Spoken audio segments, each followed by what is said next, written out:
Yeah, rừng sút đây ngày ngọc kia ngày nay của nhung miền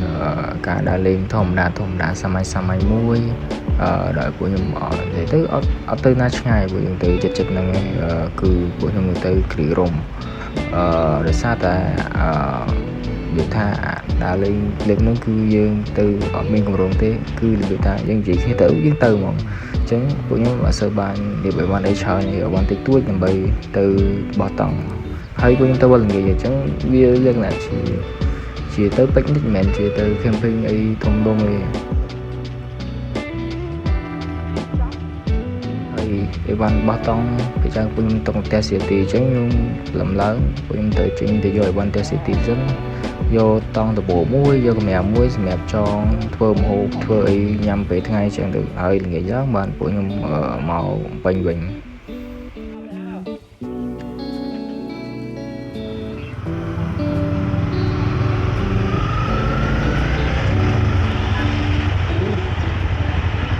tôi muốn vô tăng nát tôi ta đón thứ ba nữa như đây cái đấy cho một cái món chứ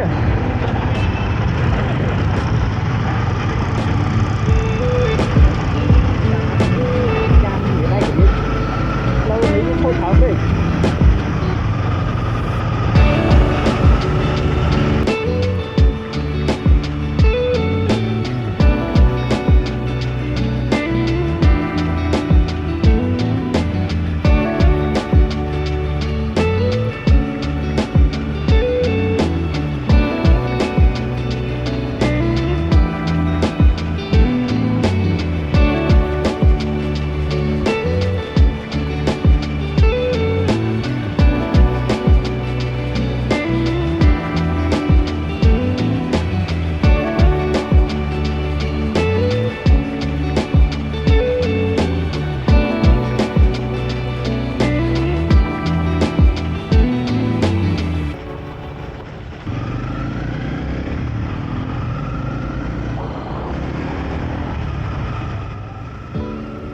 Khi chi hưởng du một tên mốc của nhung của bà mà đo ở xa thành thị dân ấy và ta của nhung từ cho hộp ấy xanh mình đừng dương tự tin ở bạn hơi lan từ lực nông bị rôn của mau buồn buồn ấy của dư liên đại chứ nhưng mấy xanh trong tập xa thì bạn hết trong dương từ một tiền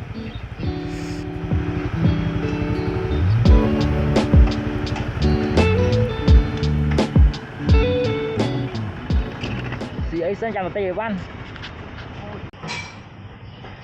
tiêu này là ngon không đi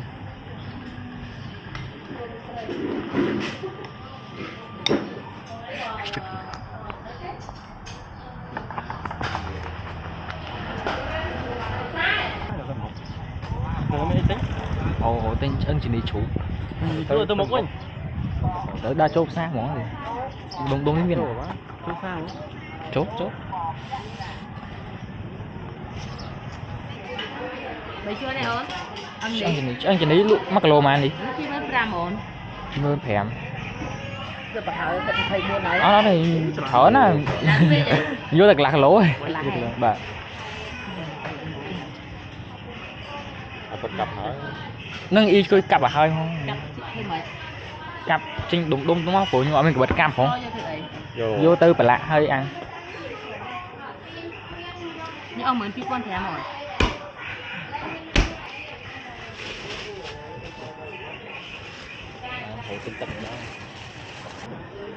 anh muốn EP1 thèm gì đưa đây miếng cho em hả là EP1 có EP1 thèm mà EP1 thèm thế chân lòng ốc cồn nó ngon tuyệt vời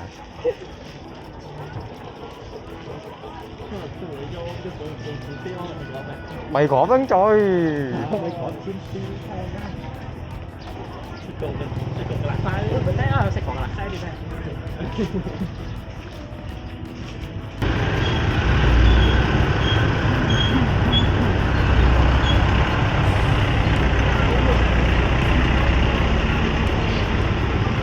con mình có rồi để con lại con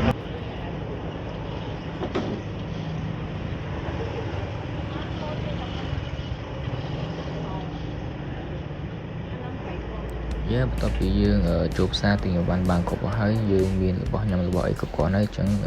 យើងចេញដំណើរទៅមុខទៀត How long do we gotta stay here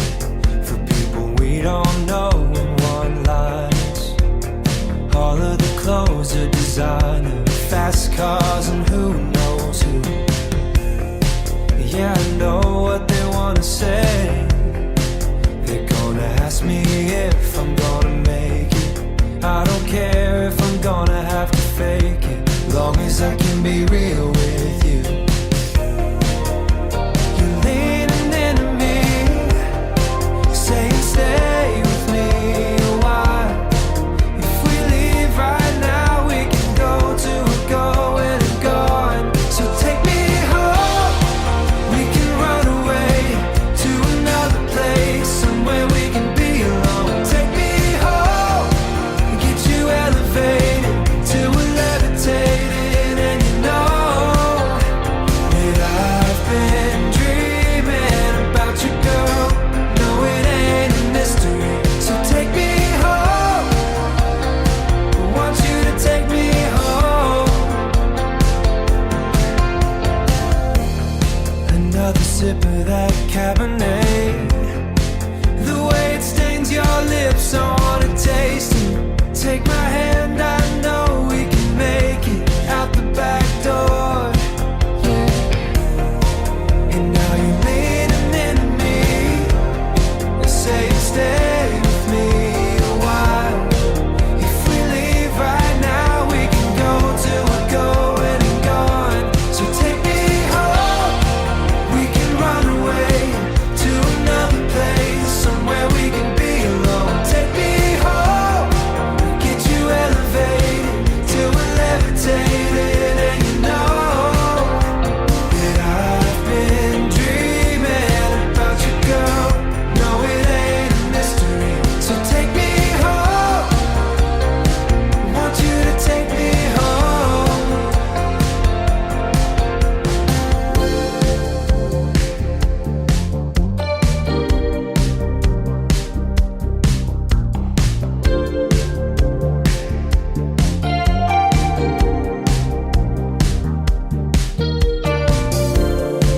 We can go to a going and gone, and I know that you know you're the one. So take me home, we can run away to another place, somewhere we can be alone. Take me home, get you elevated to levitate.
ហើយនេះគឺជាទិដ្ឋភាពទាំងមូលនៅកន្លែងដែលពួកខ្ញុំសម្រាប់ហើយនឹងបោះតង់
ខេទាំងអស់គ្នាបន្ទាប់ពីពួកខ្ញុំ